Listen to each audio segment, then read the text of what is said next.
Hello everyone, welcome back to my channel. मैं हूं आपके साथ पंकज। बच्चों, आज मैं आपके साथ स्टार्ट करने जा रहा हूं क्लास 12th की इकोनॉमिक्स। हाँ जी, क्लास 12th की इकोनॉमिक्स भी अभी इस चैनल पे स्टार्ट हो गई है। पहले हम स्टार्ट करेंगे आपकी मैक्रो, देन हम जाएंगे इंडियन डेवलपमेंट में, क्योंकि मैक्रो के आपने चैप्टर्स देखे हैं, छोटे छोटे से चैप्टर हैं, और उसी में से आज एक सबसे छोटा चैप्टर हम करने वाले हैं, फॉरेन एक्सचेंज रेट। बहुत ईजी सा चैप्टर है। एक या आप कह सकते हो मैक्सिमम 3 मार्क्स का या 4 मार्क्स का ये चैप्टर आएगा, और फ्री के मार्क्स हैं इसके। एक बार भी अगर आपने बुक अच्छे से रीड कर ली और एक बार वीडियो देख के समझ लिया तो इस चैप्टर में आपको फुल मार्क्स मिलने वाले हैं। तो चलो आओ करते हैं दोस्तों स्टार्ट। देखो, इस जो चैप्टर का नाम है इसे दो में डिवाइड कर दो। फॉरेन और एक्सचेंज और रेट, ये दोनों अलग अलग वर्ड है। एक वर्ड है फॉरेन एक्सचेंज और एक है पूरा फॉरेन एक्सचेंज रेट। तो पहले समझते हैं फॉरेन एक्सचेंज क्या होता है, क्योंकि जिस चैप्टर को आप पढ़ रहे हो उसका मीनिंग आपको पता होना चाहिए कि इस चैप्टर का मीनिंग क्या है। तो देखो, फॉरेन एक्सचेंज का मीनिंग मैंने लिखा हुआ है, foreign exchange refers to all currencies other than the domestic currency of a given country. इसका सीधा सा मतलब है, मान लो मैं इंडिया में रहता हूँ, मान के लो रहता ही हूँ, तो मेरे लिए इंडियन रुपीस को छोड़कर बाकी जितनी भी कंट्री हैं उनकी सारी करेंसीज मेरे लिए फॉरेन एक्सचेंज है। और फॉर एग्जांपल कोई लड़का है, मान लेते हैं साहिल, वो रहता है कनाडा में, तो उसके लिए पॉन्ड्स वगैरह छोड़ के बाकी जितनी भी कंट्री है, वो जितनी भी सॉरी करेंसी हैं, वो सारी की सारी क्या हो गई, फॉरेन एक्सचेंज। ऐसे ही कोई अमेरिका में रहता है तो अमेरिका के लिए डॉलर छोड़ के बाकी सारी करेंसी हो गई फॉरेन एक्सचेंज। सिंपल सा मीनिंग है इसका। अब आते हैं पूरा, इसको एक वर्ड मान लेते हैं फॉरेन एक्सचेंज रेट, और इस पूरे का मतलब समझते हैं। फॉरेन एक्सचेंज रेट का क्या मतलब है? Foreign exchange rate refers to the rate at which one currency is exchange for other. अब देखो ये क्या है, मान लो एक पर्सन है जिसने, उसकी लॉटरी निकलती है, मान लेते हैं डॉलर्स में $100, उसको वहाँ पे अमेरिका में लॉटरी निकलती है गिफ्ट। रहता वो बट इंडिया में है, बाई चांस सपोज करते हैं वो एग्जाम्पल गेम खेल रहा था, जब किसी भी तरह से उसकी लॉटरी निकली। अब उसको यहाँ $100 तो मिलेगी नहीं, डॉलर में तो पेमेंट आएगी नहीं, उसको इंडियन करेंसी में पैसा चाहिए, यहाँ तो वो डॉलर में सामान लेगा नहीं। तो वो इसको बैंक में जाके, कौन से बैंक में जाके, आरबीआई से चेंज हो जाता है ये मोस्टली। आपने अगर बैंकिंग चैप्टर पढ़ा है तो उसमें ये पढ़ा होगा, मनी एंड बैंकिंग में आरबीआई के पास फॉरेन एक्सचेंज का कस्टडी होती है सारी। तो जब वो आरबीआई के पास जाएगा तो आरबीआई बताएगा कि इसको $100 के बदले कितना पैसा मिलेगा। वो बोलेगा कि ₹1 या $1 जो है वो इस टाइम इंडियन के 73 रुपीज़ के बराबर है। तो 100 को 73 से वो मतलब मल्टीप्लाई करा देगा, 7300 रुपीज़ में उसे दे देगा। तो जो एक कन्वर्जन हुआ, जो एक रेट डिसाइड आया है कि $1 के बदले आपको 73 रुपीज़ मिलेंगे, इसको बोलते हैं foreign exchange rate. Foreign exchange rate refers to the rate at which one currency is exchange for other.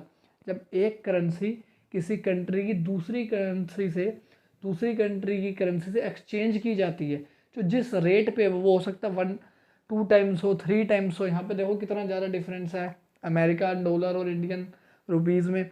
तो उस रेट को बोलते हैं फॉरेन एक्सचेंज रेट। तो ये सारा का सारा चैप्टर इस फॉरेन एक्सचेंज रेट के ऊपर है। बहुत इजी इजी छोटे छोटे कॉन्सेप्ट हैं इसमें, 6 से 7 कॉन्सेप्ट हैं और इजी इजी हैं। ये तो थे आपके मेन डेफिनेशन के। अब आगे इसमें हम करेंगे depreciation of currency and appreciation of currency के बीच में डिफरेंस। तो चलो बच्चों, अब स्टार्ट करते हैं next topic, currency depreciation and currency appreciation. छोटा सा टॉपिक है, सीधा एग्जाम्पल से स्टार्ट करेंगे, फिर इसका मीनिंग समझेंगे, क्योंकि एग्जाम्पल से ये जल्दी टॉपिक समझ में आता है। देखो, एक पर्सन है इंडिया में और एक आपका यूएसए में ही है, ठीक है। पहले जो यूएसए वाला पर्सन था वो $1 देता था इंडियन वाले को, और इंडियन वाला बदले में देता था फॉर एग्जांपल 75 रुपीज़। मतलब ये फॉरेन एक्सचेंज का रेट चल रहा था। अब क्या हुआ, थोड़े टाइम बाद या कभी भी, फॉर एग्जांपल सेम यूएसए वाला $1 दे रहा है, लेकिन इंडियन वाला दे रहा है बदले में 78 रुपीज़। तो इन दोनों में से किसको लॉस हो रहा है? इंडिया वाले को, क्योंकि इंडिया वाले को ज़्यादा पैसे देने पड़ रहे हैं। तो इंडियन वाले की जो करेंसी है वो डेप्रिशिएट हो गई, उसकी वैल्यू कम हो गई, और यूएसए वाले पर्सन की जो करेंसी है वो एप्रिशिएट हो गई। और अगर मैं दूसरा एग्जांपल लूँ, यूएसए वाला $1 के बदले 75 दे रहा था, लेकिन अब सेम डॉलर के बदले इंडिया वाला सिर्फ 70 रुपीज़ दे रहा है। इस केस में क्या हुआ है? इंडिया वाले की करेंसी जो है वो एप्रिशिएट हुई है और यूएसए वाले की डेप्रिशिएट हुई है, क्योंकि अब उसको बदले में कम पैसा मिल रहा है और इंडिया वाले को कम पैसा देना पड़ रहा है। ठीक है, ये छोटा सा इसका एग्जांपल है। अब इसके मीनिंग पे आते हैं। करेंसी डेप्रिशिएशन का मतलब क्या है? It refers to the decrease in the value of domestic currency. जिस देश में आप हो उस देश की वैल्यू में अगर डिक्रीज आ जाता है इन term of foreign currency, foreign currency के टर्म में, जैसे ये वाला केस हुआ था।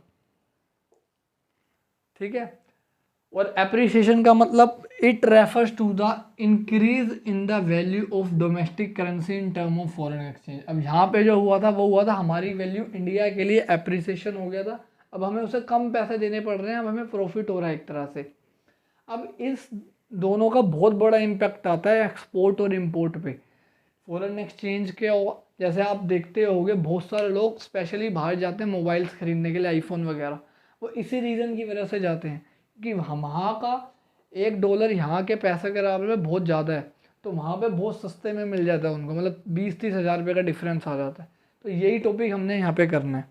अब क्या है, अगर डेप्रिसिएशन हो रहा है तो उसकी वजह से क्या इफ़ेक्ट आएगा? It makes domestic goods cheaper. हमारा जो गुड्स है, इंडिया का जो गुड्स है, डेप्रिसिएशन के केस में बाहर के लोगों के लिए सस्ता हो जाएगा, क्योंकि अब उन्हें कम डॉलर देना पड़ेगा और हमें सस्ते में उन्हें सामान देना पड़ेगा। फॉरेन कंट्री में हमारा सामान सस्ते में चला जाएगा। अगर पहले हमें किसी चीज़ को हम वहाँ बेच रहे थे तो पहले हमें 78 रुपीज़ मिल रहे थे, तो अब हमें सिर्फ 75 ही मिलेंगे, क्योंकि उनकी वैल्यू बढ़ चुकी है और हमें हो गया नुकसान। इसकी वजह से क्या होगा? एक्सपोर्ट ज़्यादा होगा, बाहर के लोग हमारे देश से ज़्यादा सामान मंगाएंगे, तो हमारे इंडिया को एक्सपोर्ट ज़्यादा करना पड़ेगा। और वहीं अगर एप्रिसिएशन की बात करूं, it makes foreign goods cheaper in domestic currency. अगर हमारी करेंसी की वैल्यू बढ़ जाती है, जैसे ये केस था, अब हमें ज़्यादा कम पैसा देना पड़ रहा है, तो हमारे लिए बाहर के देश के गुड्स सस्ते हो जाएंगे। अब हमें उन्हें, अगर हम कोई गाड़ी कोई मोबाइल मंगवा रहे हैं वहाँ से एक्सपेंसिव, तो हमें उन्हें कम पैसा देना पड़ेगा, जिससे क्या होगा? हमारे देश में इम्पोर्ट बढ़ेगा, क्योंकि अब हमें सस्ते में सामान मिलेगा, तो इसलिए अब इम्पोर्ट बढ़ जाएगा। तो ये भी एक छोटा सा टॉपिक था।